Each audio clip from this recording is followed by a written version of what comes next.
Thank you.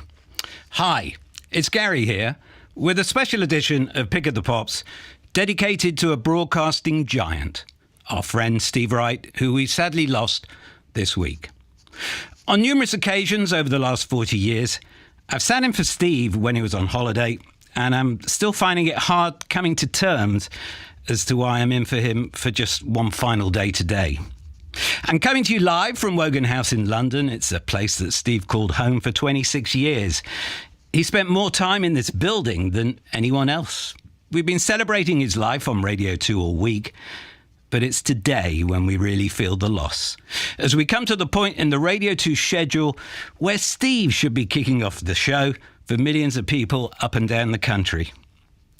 Steve was a friend, a colleague, a true radio pioneer.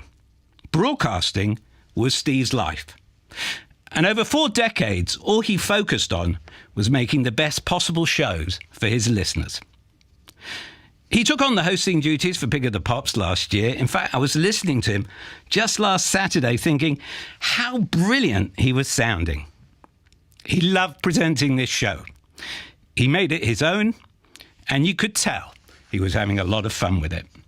So, we felt the best way to remember him this Saturday on Pick of the Pops was to celebrate the years when he started broadcasting on the BBC. First on Radio 1 in 1980, and then moving on to Radio 2 in 1996. Steve, this is for you. Now, Pick of the Pops on BBC Radio 2. Some big things we were introduced to in 1980. The Rubik's Cube made its debut at a toy fair in London and became the most seen item on coffee tables throughout the 80s. I never could do it. The Post-it note went on sale. Handy, sticky yellow squares. Do you still use them? I do. Camcorders and fax machines are first made available in Japan. Coming up this hour, a track from the most successful songwriter to come out of Cleethorpes, a cover of a track first released by the Ronettes in 1963, and a new entry from Blondie that would become number 1. And as I just mentioned, 1980 was the year that Steve Wright presented his first show on Radio 1.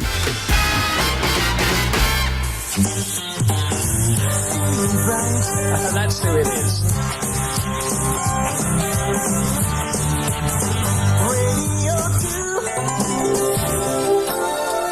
Well, now, firstly, thank you very much for tuning in. We really appreciate it, and it's wonderful to be here on Radio 2. 88 to 91 FM, Radio 2 from the BBC. I have to get used to saying that.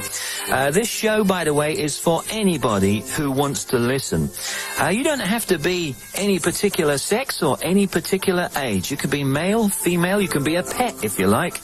You don't have to be young, you don't have to be old. It's for anybody who wants to listen. So it's a show for you, it's a show for people of all ages, and we appreciate you listening.